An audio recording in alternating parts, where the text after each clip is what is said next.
I was halfway through fixing the wire fence on the east side of my property when I saw her white Lexus creeping down the gravel road like a predator. I sighed, wiped the sweat off my brow, and waited. Sure enough, the window rolled down, and there she was, Aubrielle Simmons, HOA board president and certified menace in a cardigan. "Ellis," she said, her voice already laced with fake politeness, "we need to talk about your road. Again." I leaned on the shovel and stared at her. "What about it, Aubrielle?" She adjusted her oversized sunglasses like she was about to deliver a court ruling. "The HOA has decided that gravel is no longer acceptable. All access roads must be paved with asphalt. Yours is an eyesore, it's dragging down property values." I glanced down the road. It was a perfectly maintained rural gravel path, just like every other property on this side of the county. "Aubrielle, we're in unincorporated land. This isn't some suburban cul-de-sac. The county already signed off on gravel when I built this place 5 years ago." She waved a manicured hand dismissively. "That might have been acceptable then, but we're modernizing. It's about aesthetics, Ellis, and compliance." I folded my arms. "Let me guess, you already sent the violation notice. It's already in your mailbox. You have 30 days to pave it. Or we'll begin fining you $200 a week," I laughed. "You can't enforce that. The county code allows gravel roads for rural properties. I checked." She smiled, tight, smug. "We're the HOA. We can enforce community standards beyond county minimums. It's in the revised charter bylaws." "Revised without a vote?" I asked, raising an eyebrow. Her eyes narrowed. She didn't answer, just rolled up her window and drove off, kicking up some of that offensive gravel on her way out. I wasn't going to let it go. That night, I pulled out every document. I had my original builder's permit, the county code, and the HOA agreement I signed when I bought the land. I was right. The HOA had no authority to override county standards, especially not for infrastructure outside the shared community zones. My road was on my private land. The only thing they could legally regulate was the shared entrance sign and maybe the community pond. But Aubrielle had gotten bold lately.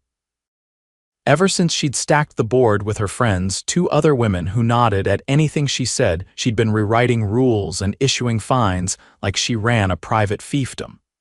I decided to pay the county planning department a visit the next morning. I brought all my documents and explained what was going on. The assistant there, a guy named Marcus, raised an eyebrow as I laid it all out. "Yeah, this is illegal," he said, flipping through the HOA's violation letter. "They can't force private road paving unless it's a safety hazard. And yours isn't. It's well maintained. We've got no complaints on file." I nodded. "So if they try to fine me, document everything, keep a paper trail, and if they try to lien your property, call us. We'll get our legal team involved." That's exactly what I plan to do. But Aubrielle wasn't done yet. 2 days later, I came home to find orange construction stakes lining the edge of my driveway, and a bright yellow notice stapled to my fence, "Paving scheduled to begin Monday. Homeowner will be billed accordingly." That's when I knew this wasn't just about aesthetics. Aubrielle was crossing a line, and I was going to drag her back across it, kicking and screaming if I had to. HOA story, HOA stories, Homeowners Association stories by Sunday morning. I'd replaced the orange stakes with laminated "No Trespassing" signs and strung fluorescent cord along the driveway entrance. I'd also mounted one of my trail cams on a tree facing the road, angled just right to capture license plates and faces. I wasn't dealing with some petty disagreement anymore. This was attempted trespassing with a side of fraudulent billing. Late afternoon, I heard tires crunching up the gravel again. I stepped out onto the porch with my coffee just as a black pickup rolled to a stop in front of the cordoned-off entrance. 2 guys in reflective vests climbed out, looking confused. One pulled out a clipboard and walked up to the barrier. "This the Ellis property?" he asked. "Sure is," I said.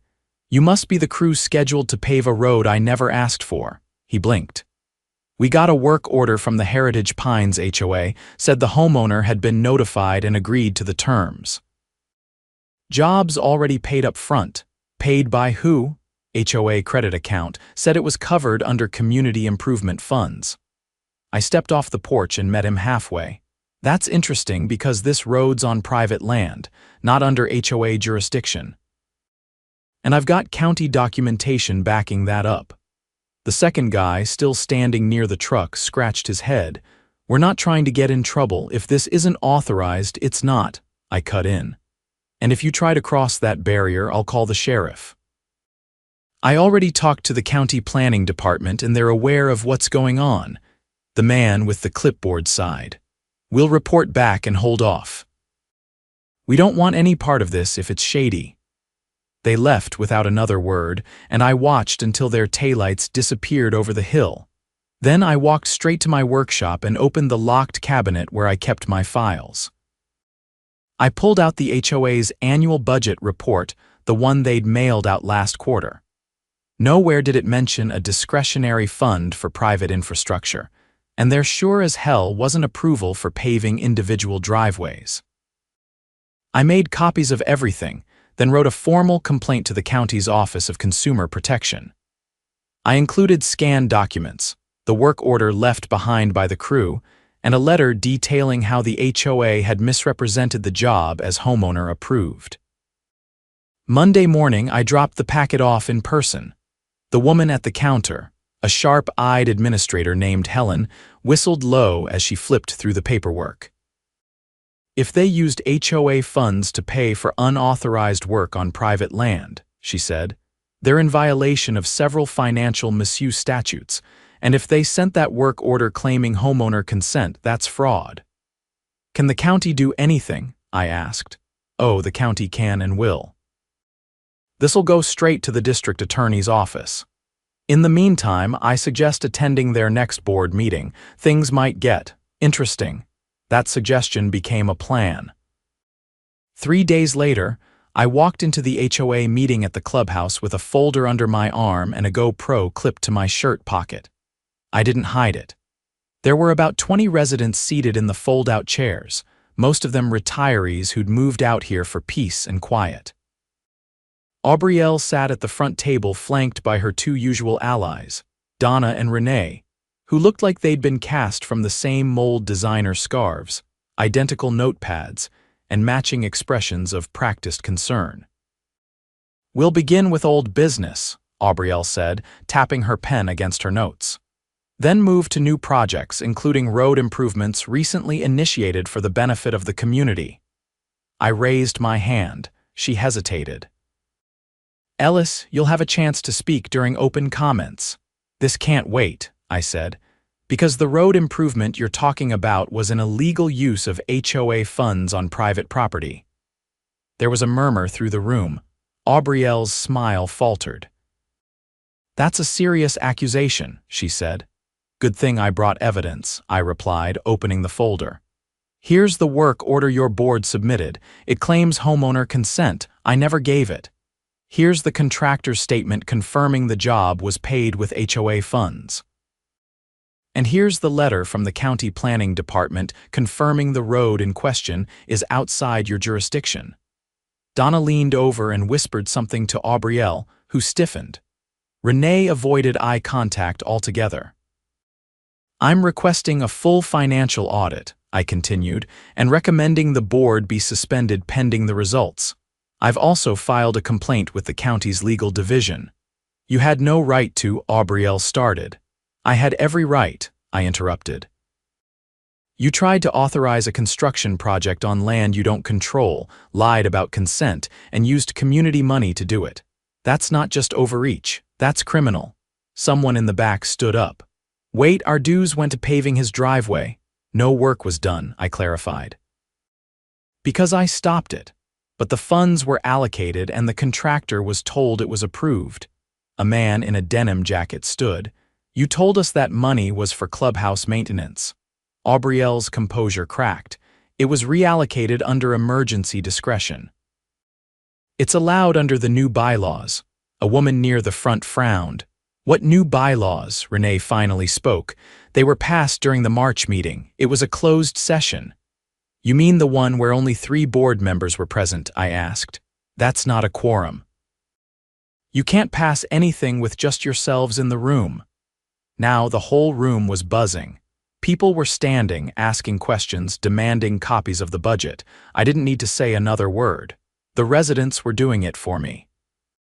By the time the meeting ended, a vote had been called to freeze all discretionary spending until an independent audit was completed.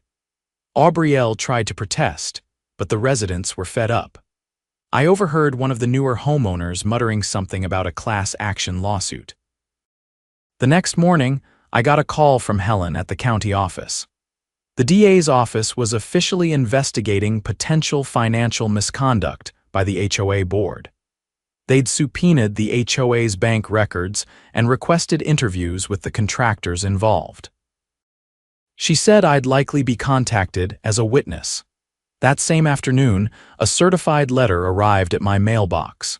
It was from an attorney representing the HOA, probably an attempt to intimidate me. I read it once, then handed it over to my friend Caleb, who'd been a defense attorney before retiring out here to fish full-time. He read it slowly, then let out a dry laugh. "Bluff," he said. "They're trying to scare you into silence." "They've got nothing. Can they sue me for defamation?" I asked. "Only if what you said wasn't true and you've got documentation. Let them try." I nodded and sat back, watching the sun dip below the ridge. The gravel road glowed orange in the light, same as it always had, same as it always would. The HOA had pushed too far this time, tampered with finances, lied in writing, and tried to steamroll a homeowner with nothing more than arrogance and blank stationery. But they didn't count on someone who knew where to look, who to call, and how to turn their own paperwork against them. They thought I'd fold. Instead, I just started unfolding them, piece by piece. By the end of the week, the HOA clubhouse was locked up with a sign taped to the door, temporarily closed pending investigation. No one had seen Aubrielle since the emergency meeting. Her Lexus hadn't moved from her driveway, but her porch light stayed off at night, and the mail was piling up in her box. Saturday morning, the county sheriff's department rolled down our road in 2 cruisers. They weren't in a hurry, but they weren't sightseeing either. I was out front, replacing a busted post on the fence line, and paused when I saw them stop at the Simmons residence. Deputies walked up the porch and knocked once before stepping back. A few minutes passed, then the door opened barely. More talking. Then one of the deputies radioed something in, and a 3rd SUV arrived, this one marked with the county seal. I kept working, didn't stare. But I noticed the other neighbors weren't as subtle. Mr. Haverson across the way stood at the edge of his garden hose pretending to water the same row of snap peas for 15 minutes. Someone else's drone buzzed overhead, low and obvious. The next morning, I got a call from Caleb. His voice was lower than usual. "They're pulling financial records from the HOA's community accounts. Turns out some of that reallocated money went to a private contractor out of state. No license in the county, no work history here." "Shell company?" I asked. "Looks that way. Probably used to funnel funds." "If they trace the payment trail back to a personal account, it's embezzlement." "Do they have enough for that?" "They're close." "And get this, Aubrielle filed for a building permit 6 months ago. Private pool, not on any shared property. Guess who the contractor listed was?" I didn't answer. "Same shell company. Listed under a different name, but the business address matches the one used for the paving order." I leaned against the fence rail and stared down the hill. "So they used HOA funds for a private pool. Looks like she tried to launder it through a fake road improvement invoice, then redirected the funds into her own pocket. And the paving order for your driveway, that was just a cover." I let that settle in. "How long before charges?" "Soon." "But law moves slower than we'd like. They'll want everything airtight before they move." I thanked him and hung up. The air felt thick, like just before a storm breaks. I walked the perimeter of my land, making sure nothing was out of place.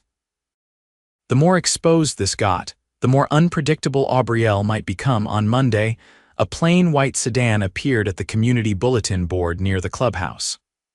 A woman in a gray blazer and flats stepped out, pinned a document to the corkboard. then took a dozen photos of it with her phone. She didn't speak to anyone and left without acknowledging the residents who had begun to gather. I walked over after she left. The notice was from the county auditor's office. It said a temporary financial freeze had been placed on all HOA-controlled accounts pending review of expenditures, and that criminal proceedings were under consideration. Anyone with knowledge of questionable spending was encouraged to contact the listed number. Below it, someone had tacked up a sheet of paper with the words "Special Community Meeting Thursday, 6 p.m. Bring Questions" scrawled in bold marker. It wasn't signed, but I had a feeling I knew who was behind it. At the meeting, the room was packed. Folding chairs had to be brought in from the back, and everyone was filled. Donna and Renee sat in the front row, hands folded, eyes straight ahead. Aubrielle wasn't there. In her place, a man in a navy windbreaker stood at the podium, flipping through a manila folder.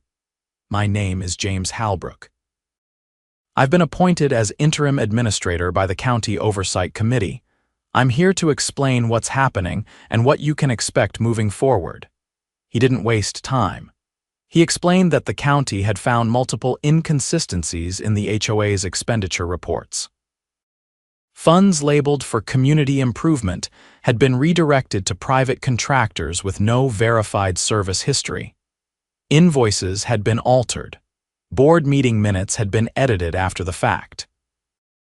And most damning of all, payments had been funneled through a third-party company run by an individual with direct ties to Aubrielle Simmons, her cousin, Richard Lane, based out of Arizona. He paused, letting that settle. "The financial impact to your HOA account appears to be in the tens of thousands. We are still investigating the total amount." Someone in the crowd, an older man with bushy gray eyebrows, raised his hand. "What does that mean for us? Are we liable for what she did?" Halbrook shook his head. "No. The county will recover what it can through civil proceedings.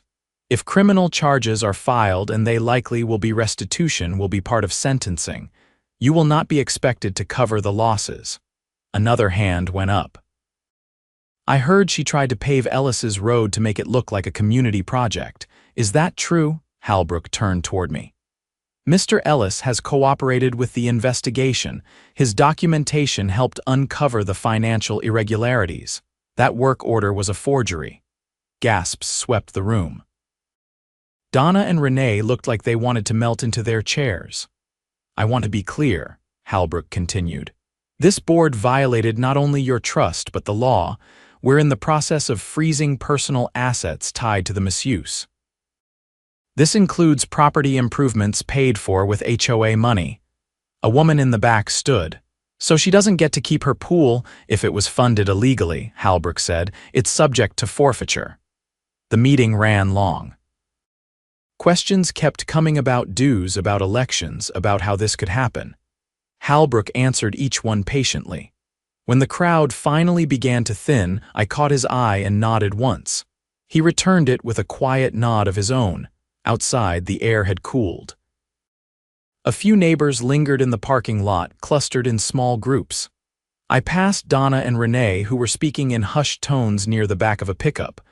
Donna looked up as I approached. "You happy now?" she asked. "No one should be happy about this," I said. "But I think people deserve to know the truth." "She didn't mean to hurt anybody," Renee said quickly. I met her gaze. "She meant to help herself, and she used all of you to do it." Neither said anything after that. I kept walking. Later that night, I got a call from Halbrook. He said the county had formally charged Aubrielle with wire fraud, forgery, and misappropriation of funds. She'd been arrested quietly that morning and released on bail, but they expected a trial within the year. "She'll probably try to spin this," he said. "Claim it was all a misunderstanding. But we've got bank records, contractor statements, and her cousin already talking to investigators. You think she'll flip on anyone else? That depends on how much she wants to avoid jail time." The next day, a crew from the county came out and took down the Heritage Pines HOA sign from the front gate. The community would be under temporary county supervision until a new board could be elected with proper oversight. I stood at the top of my road watching them work, hands in my jacket pockets. The gravel crunch beneath their boots sounded just fine to me, no paving required. The sun was barely above the ridge when I stepped out to the porch with a mug of black coffee and the morning air still crisp. For the first time since this whole mess began, the place felt still again. The gravel road lay undisturbed, and no unfamiliar vehicles had prowled past in days. I could feel something shifting, like the pressure had finally broken. I didn't have long to enjoy the quiet. My phone vibrated on the porch rail. Caller ID said Deputy K. Ruiz. "Morning, Ellis," came her voice as I answered. It was calm, but there was a weight behind it. "You're going to want to stop by the substation. There's been a development."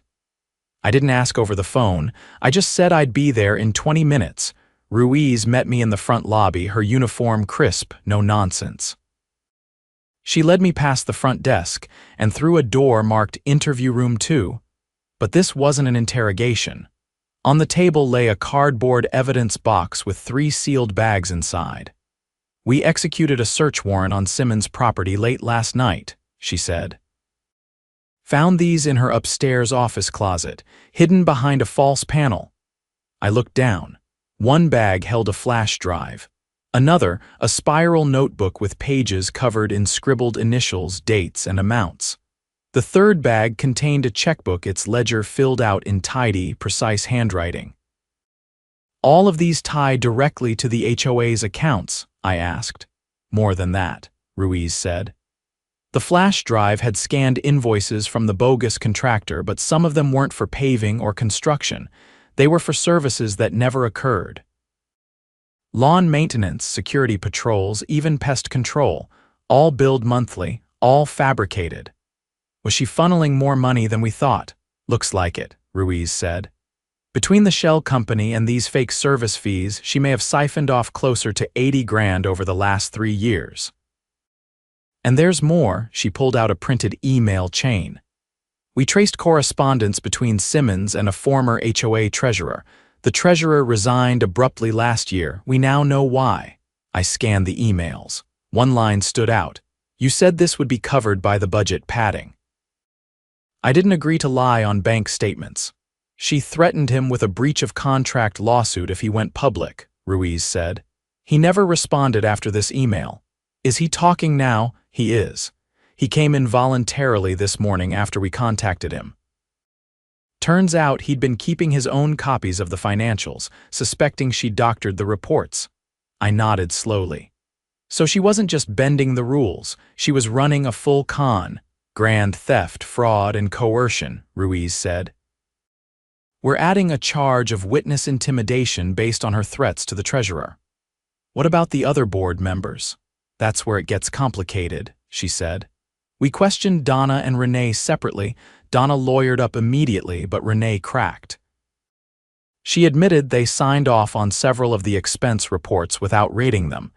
She claims Simmons assured them everything had been reviewed by the HOA's accountant. Did the accountant exist? Only on paper. Simmons created a fake name and email address.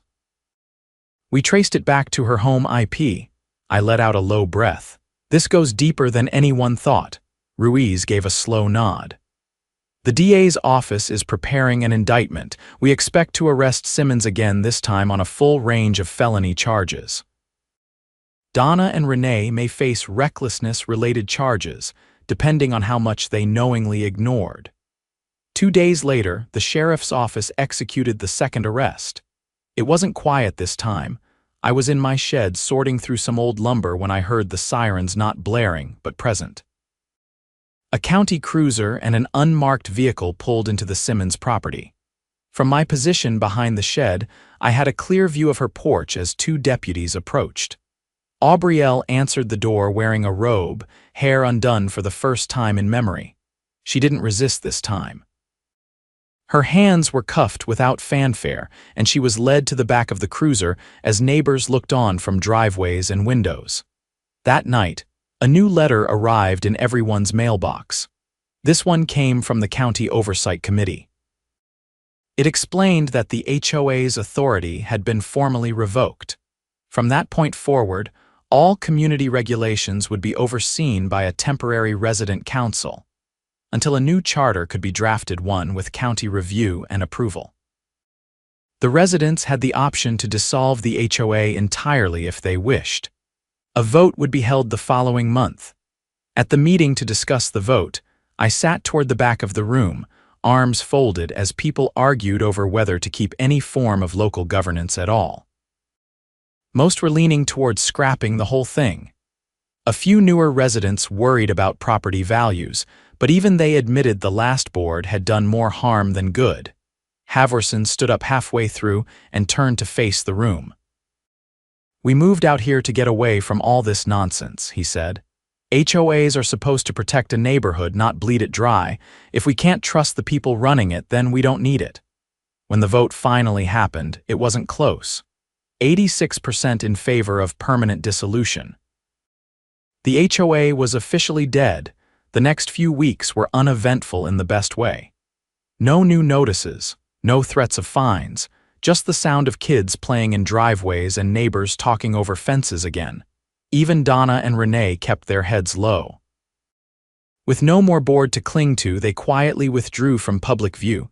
Caleb stopped by one afternoon with a six-pack and a tired grin. "You know," he said, "I've had cases where people stole more, but I've never seen someone build such an elaborate house of cards over a gravel road." I laughed. "She thought no one would fight back." "She thought wrong," he said, cracking open a bottle. "The day the gravel road was recertified by the county planning department, I framed the letter and hung it in my workshop. Not as a trophy, just as a reminder." A simple sentence stamped with the county seal. Road is compliant with rural zoning code and not subject to HOA regulation. At the end of the season, I hosted a cookout. First time in years. Neighbors brought folding chairs and dishes, someone set up a fire pit, and someone else brought a guitar. There were no speeches, no toasts, just people reclaiming their community. As the fire burned low and the last of the embers glowed in the pit, one of the younger couples from down the hill asked how I managed to pull it all together, how I knew where to look, who to call, what to document. "I didn't at first," I said. "I just knew something didn't smell right, and once you start pulling on the loose thread," the man nodded. "The whole thing unravels, exactly." The gravel crunched under their tires as they left, headlights sweeping past the gate. I stayed out a little longer, watching the stars come out one by one. No board meetings. No violation letters. No fake invoices. Just a dirt road, a quiet night, and a neighborhood finally free of its own worst enemy.